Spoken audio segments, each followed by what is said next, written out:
in contact with Paul, and if we can get the diary sorted for this year, and if you have the dates for next year, I think that that would help us try and make sure that you get Joy at the meeting. The second thing is that I understand that the question that's, sorry, Councillor Tate, got your hand up?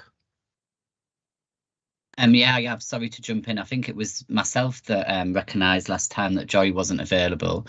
I think I picked it up with you, sweetie, in regards to dates being available. So I'm a bit shocked that we now, like 2 months later, and we're now asking if we can have the dates for them meetings.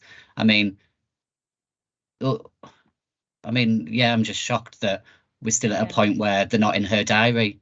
I mean, it doesn't fill me with confidence that she has any sort of emphasis or consideration for Darlington.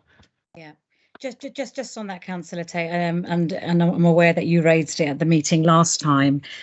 What used to happen routinely was the attendance at the ordinary full council meeting at 6 o'clock. And I know there's been a bit of change now where we're having this pre-meet at 12 o'clock.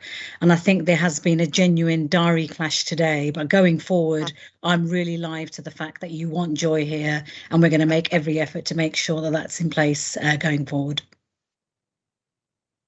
Thank you. And Paula, Shirley, do you remember the date the notes were sent out from the last one, please? Because I can't locate them. Sorry, Councillor, do you mean the minutes from the last? Yeah, just the date you sent them out so I can relocate them, because I think there's a couple of questions from the minutes.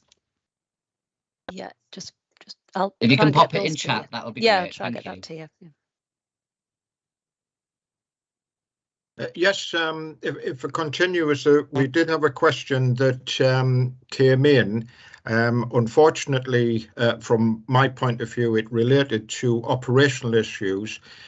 Sweetie has now sent that to the particular person in the force, and as with questions of the operational nature, as Sweetie did with other questions from our last meeting, she will forward that as soon as we get a reply back from the police force. So I'll not be taking it in the meeting, but it is going to be dealt with because it's a police operational force matter. So with those things, before I actually start, in terms of what I was looking at a presentation, some of you may already be aware that the annual report of the Commissioner was tabled at the most recent Police and Crime Commissioner meeting, and that was taken there. We're actually in the process of getting it published at the moment, and we expect that it will be available imminently. Certainly within the next week or so, whereupon it will be distributed.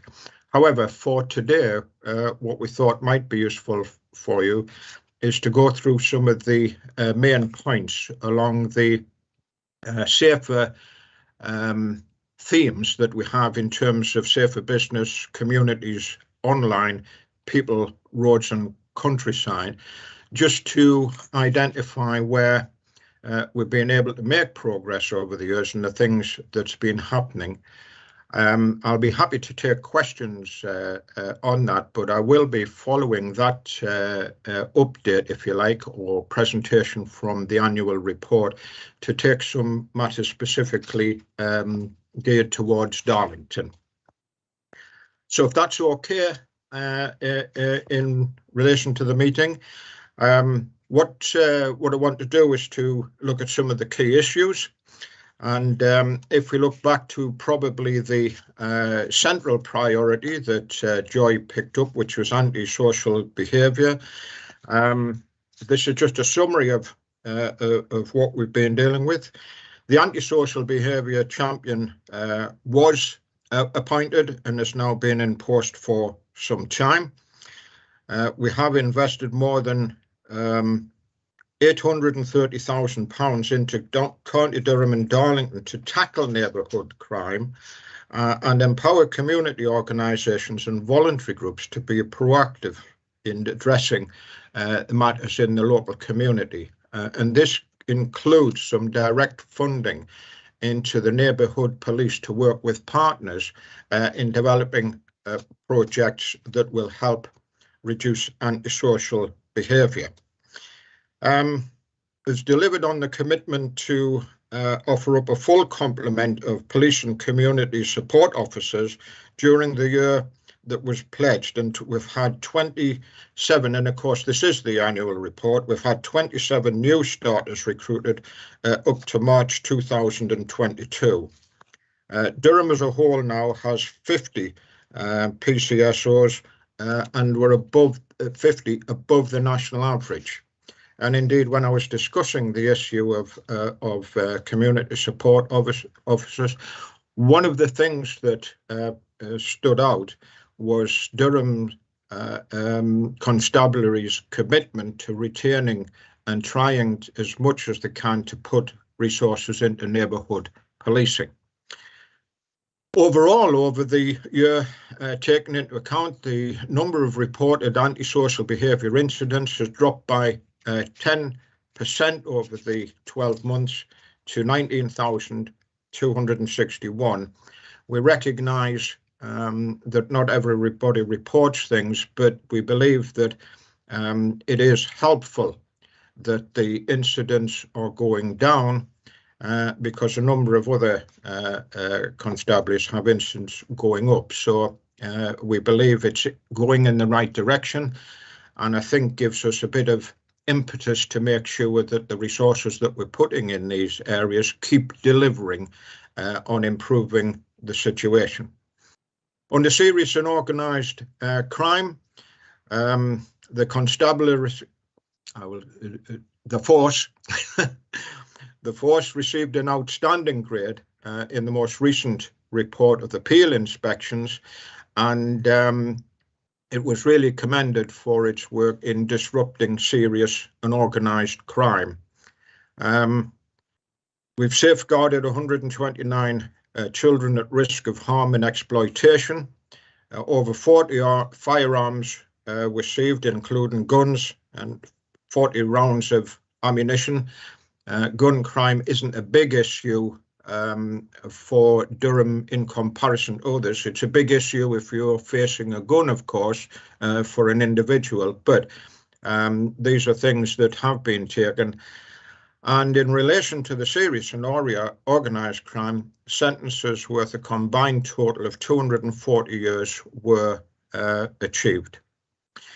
If you move to business and online crime, this is an area of, well, online crime is an area of big growth, and we've actually had an increase in the businesses using the online system Centris, which is one of Joy's and George, the Chief Constable, aims is to get more businesses signed up.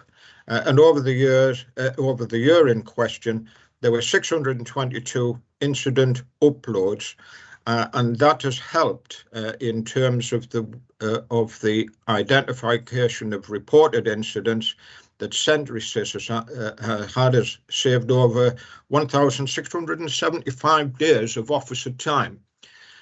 So again, as part of the officer's approach is to try and help reduce the call upon police time, and Centris is a reporting scheme, and so that videos can be uplifted directly into the system to be able to be used by Durham Constabulary, is saving time. The Durham Constabulary has invested in additional staff and cyber officers to meet the increase in demand, and again in terms of Joy's and Joe's joint plan, that was a specific that was in there. In relation to safety people, the resources that have been given through into areas such as the Victims Champion have started to have an impact. We secured worth secured £600,000 over the next 3 years to expand the provision of independent sexual violence advisors, and that's a resource that should be able to help us in relation to those particular crimes, both rape and sexual assault and harassment, and an extra 68 police officers during the year have been recruited to work in our neighbourhoods to tackle the issues that's causing people the greatest concern in their area. So we have had extra resources that have come through this year. In terms of mental health, this is an issue that the police are having to deal with because of increases in people showing themselves with mental health problems. Our community peer mentor scheme, which has been expanded to include mental health, which is funded by our office, have provided over 47,000 days of support during this last year. And again, some of that work that's done by them means that work is or resource time is taken away from the police. In relation to domestic abuse and sexual violence, we've made significant progress in relation to this topic. We secured over £500,000 for the government's Safer Streets Fund to improve safety on the streets and protect women and girls from violence.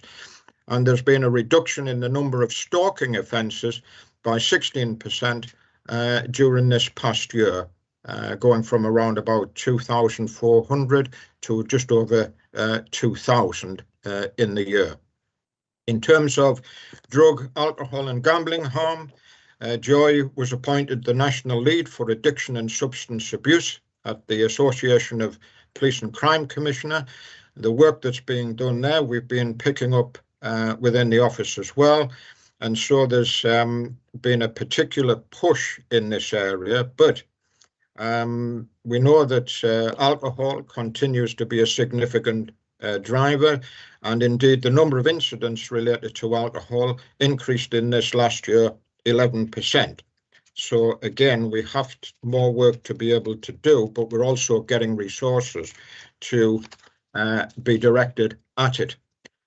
Two things within that, with it investment in alcohol sobriety tags for use on a voluntary basis.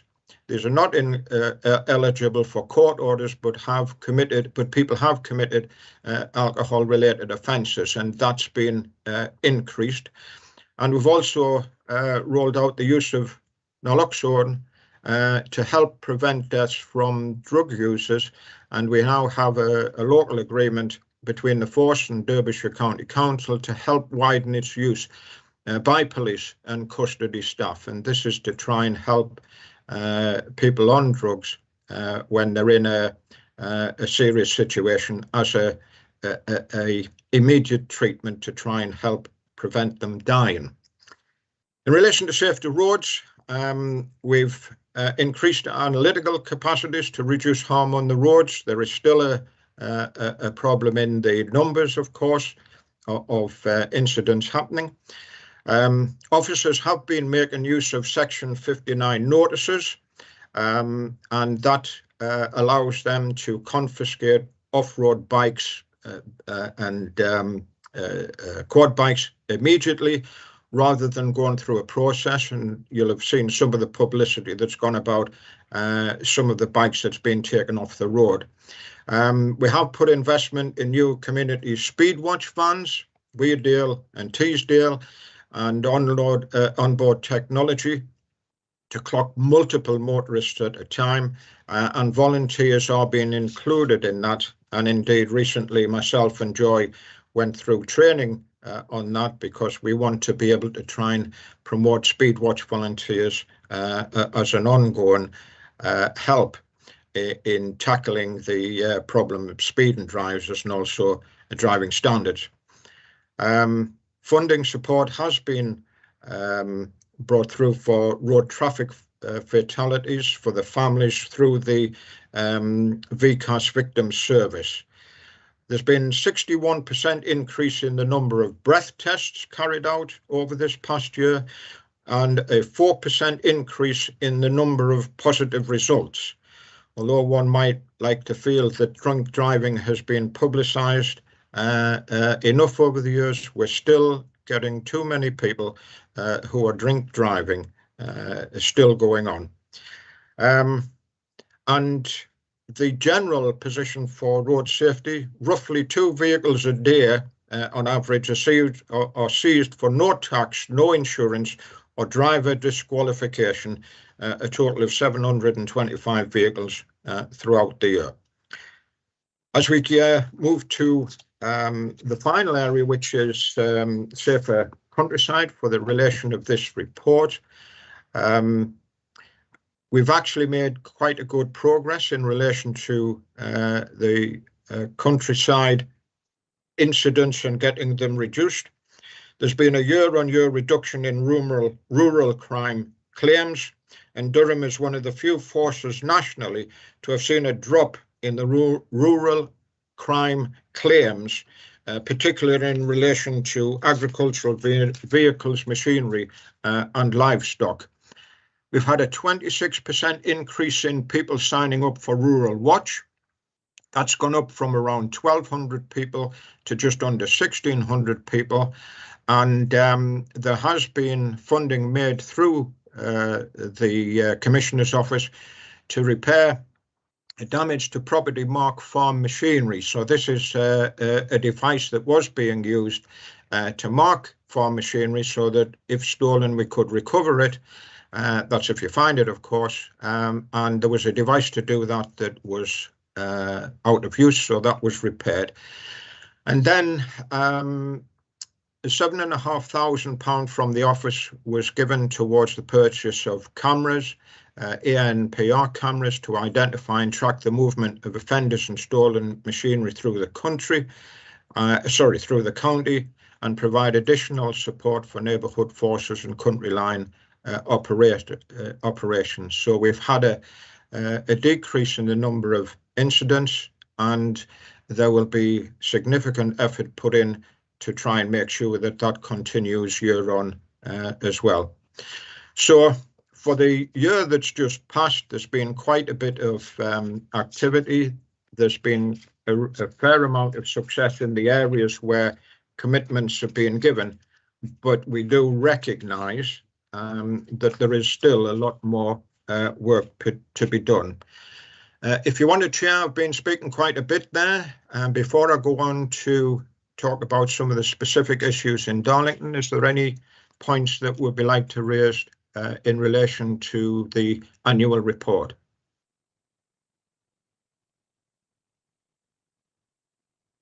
Yes, it's Councillor Durham here.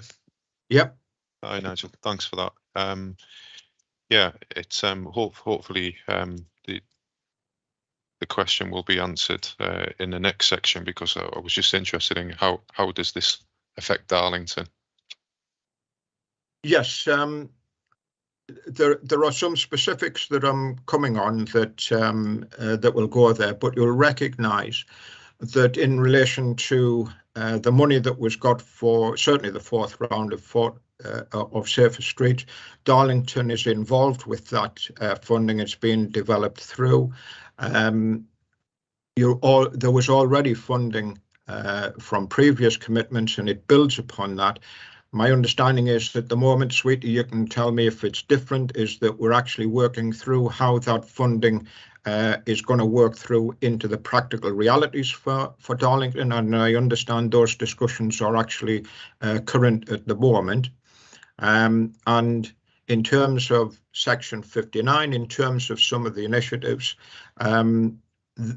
Darlington is actually included in the annual report, and you'll be able to pull out some of the specifics in addition to the report that I'm going to give in relation to Darlington now.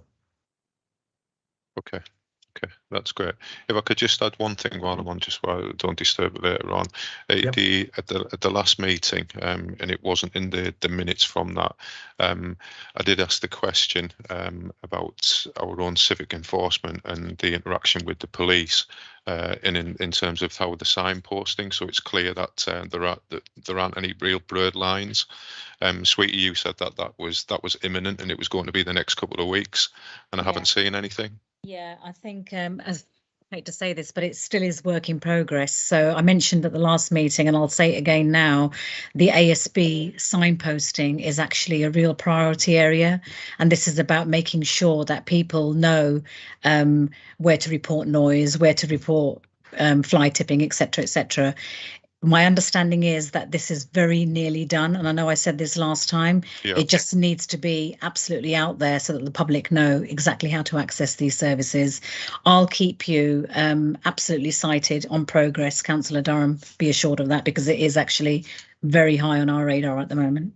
Yeah, as you said, it was going to be a couple of weeks. So I think if members just have, you know, just a feel for when that is, rather than a definite date. Thank you. Yeah. Thank you. Okay, Councillor Holroyd. Thank you very much. I just wanted to give a bit of feedback. It was mentioned that online crime issues. I've had this happen to me personally recently. I bought something which I thought was from a legitimate website, and I got a cheap pair of sunglasses. And as soon as that arrived, I was like, oh, this is a classic stunt. Anyway, I've obviously reported it through my credit card, but I tried to find out how to report it through the police, and I was referred to some national database, and I've had great trouble with that. Obviously, there was, you know, a lot of things to describe, and you're limited to 2,500 words. And then in trying to shorten what I'd written, it timed out. So I haven't actually so just some feedback on that it's not that user friendly. So I haven't been able to report that to the police yet. Obviously, hopefully my credit card company will resolve things, but we'll see. Who knows? And over the years, and, you know, I am going back possibly over a decade, we've constantly had negative feedback about the National Action Fraud being more as a recording database as opposed to investigation. There is a process in place. So if it is crime in progress, a fraud in progress, it immediately gets to the force.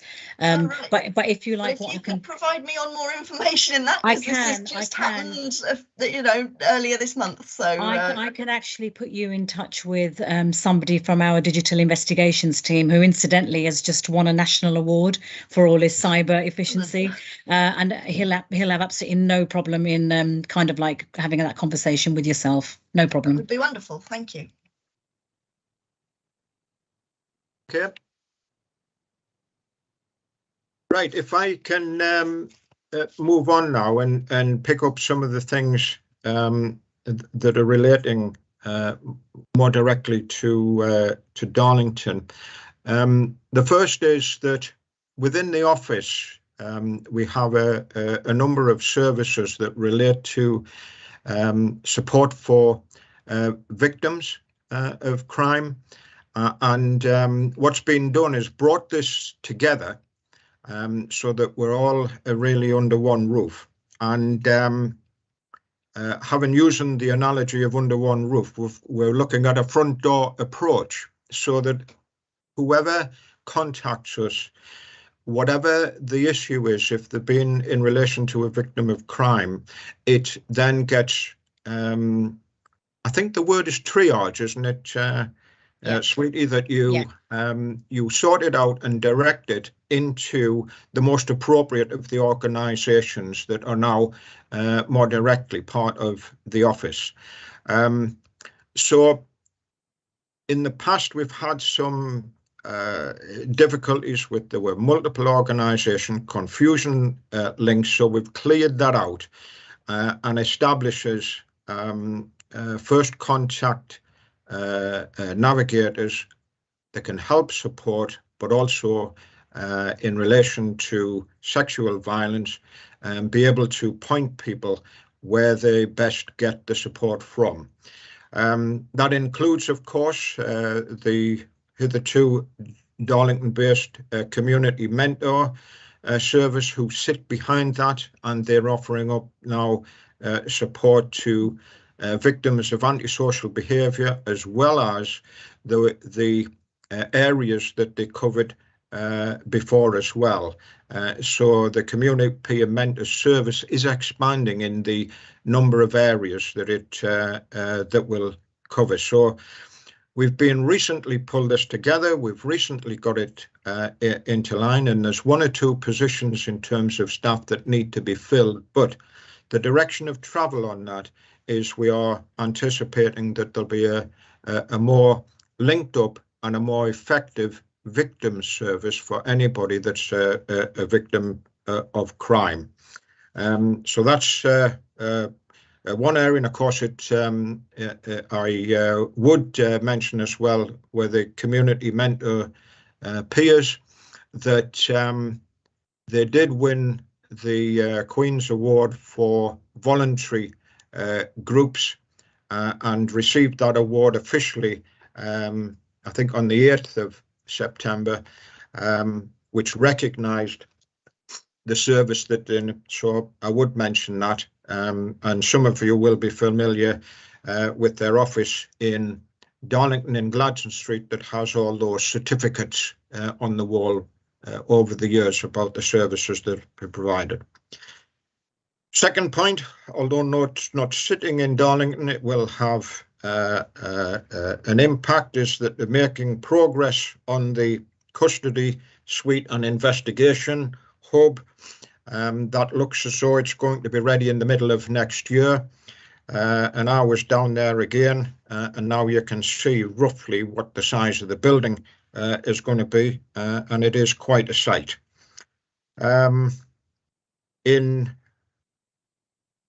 Was the past fortnight, I think it was, number 40 in Skinnergate has been opened up. I spoke to Chris Knox in the Gladstone office, and he was pleased with the opening of it. And since, we've certainly in our office and through Darlington have received some good reports, positive reports about that being open on a Friday and Saturday night. And I understand that it's got off to a really good start. What interested me as well is some people who were not wanting to use the service were poking their nose in and commending the opening and supporting this as part of the Safer Streets project. I understand that eventually you'll be having a look at volunteers, paramedics and security staff, and just as an aside, I'll be contacting Chris, and at some stage in October I'll pop over one night and do a shift myself. In terms of the relationship with the neighbourhood police, Darlington Pride event was very well received. The feedback from our neighbourhood police team was that had a good day. A lot of people talking positively about him. I've no doubt there'll be some individual instances, but they were talking positively. And I think that Joy is quite keen that the neighbourhood police are out and about in the community. So these type of events, I think, give us the opportunity to help that relationship. In terms of the East neighbourhood police team, we worked alongside Durham Housing, and I think I saw Councillor Tate, you were on the meeting, looking at sharing information, working together on a specific issue. Although we are restricted as to what we can say, I think in relation to the issue that we're talking about, we're expecting positive action quite imminently over that. And imminently is days rather than weeks. If it's the one I think you're referring to, Nigel, it happened yesterday. Right. Okay. Oh, right. I knew it was imminent, and what I didn't want to say was that it's happened if it hadn't happened. It was. Yeah.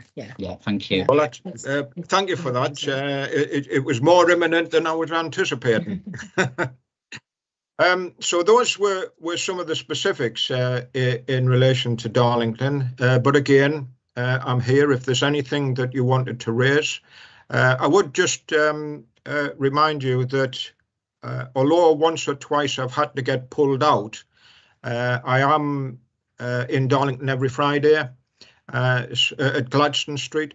So if there was anything that you wanted, or if there was anything you wanted to pick up, if you can bear that in mind.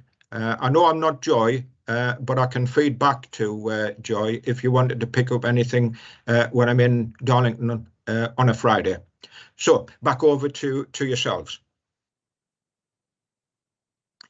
Councillor Tate, yep.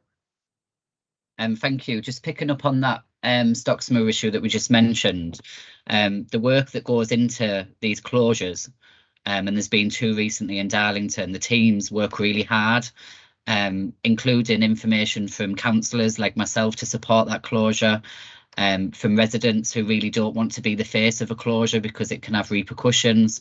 But to the teams that work on them, they do work really hard. So thanks to everyone involved, which includes our own civic enforcement team. Joanne Clifton worked on this one with me. She was fantastic. Even the police that attended to do it on the days were really good. So thanks for that. My other query, maybe Sweetie or maybe Nigel, is from the notes from the last meeting. Thank you for them, because I think it gave more detail than I got on the call. And my focus, obviously having a call centre background working for BT and EE, where I've been for 15 years, I'm interested in these figures. So if there's any more data regarding what we're doing to get them 70% of calls, which are not about reporting incidents to 101, they're actually chasing up and more information. So 70% is a massive amount to have on that line if it's not to report a non-emergency crime.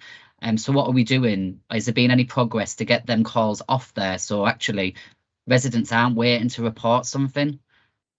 What are we doing with that? Because I think that will really help that service if you get them calls off there. Yeah. I'm quite happy to, Paul and Shirley, if you're happy to do this also as well, to actually give a update at all your meetings around 101, because as I say, there's a lot of work that goes in the background, and a regular updates I think will be really productive going forward. Thank you. If I can just make a wider comment on that, because we've been looking at a few instances that take up police time, but they're not criminal activities. And so things like missing people, there is work going on, because right from the beginning, Joy was keen to try and get all the partners to look at these kind of areas to try and see what everybody can bring to the table that might then help reduce the time that's taken by the police in dealing with these things. So there is a move to try and do this, but it obviously, as you'll appreciate, it's quite difficult to get the answers without a fair good look at the moment. And one of the things, I don't think I'm talking out of school here, is looking at missing children and what we can do to try and help stop children going from home in the first place, particularly from care homes, and then what we do if they're away, because it takes up a significant amount of police time. So there's the more general position as well. Yeah, I think just going back to Councillor Durham's point, I think it's all about messaging and comms. Do people know which avenue they should be reporting these instances? And if they were always going down the right channel, would it free up the other service, which is blocked sometimes with call queues? Yeah. Ultimately, members might be aware of the violent incident in Westminster Road, which I found myself in the middle with my young nephews, which was quite scary for them. Ultimately, when I dialed 999, I found myself on hold for almost a minute. And that didn't fill me with confidence, I'll be honest, because I thought, God, this is an emergency 999 call. And it's not often I ring one, obviously. But to then find yourself on hold for them 60 minutes when you've got 2 members in the street, one with an axe and one with a 12-inch knife, it didn't fill me with confidence, if that makes sense, finding myself on hold music to then be told, we will get to you as soon as we can. Yes. Yeah. Yeah. No, I appreciate the point. Yeah. Thank you. Okay. I don't see any hands. Are we okay? Well, first of all, thank you for your time.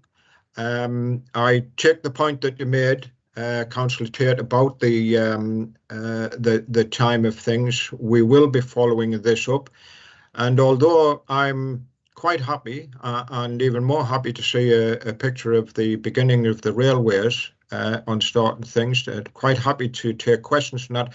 I do appreciate that it's Joy's meeting, and we will be doing our best so that the next time round it's Joy's face that you see in place of mine.